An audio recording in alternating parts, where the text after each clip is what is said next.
बिस्मिल्लाहिर्रहमानिर्रहीम। अस्सलाम अलैकुम नाज़रीन।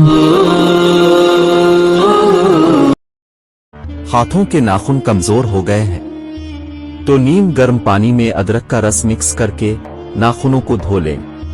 नाखून मजबूत हो जाएंगे। नारियल का तेल नाफ में डालने से मसाने की जलन खत्म हो जाती है। मोटापे को कम करने के लिए अदरक का छोटा सा टुकड़ा शहद के साथ खाने के बाद खा लें, मोटापा कम हो जाएगा। दालचीनी रात के वक्त खा लिया करें, नींद अच्छी आएगी। मछली का सालन पक्का कर खाएं, जिस्म की कमजोरी खत्म हो जाएगी। अगर कब्ज है तो केला मत खाया करें। अगर रात को नींद नहीं आती तो सरसों के तेल से सर की मालिश करें, नींद अच्छी आ बढ़ेगी।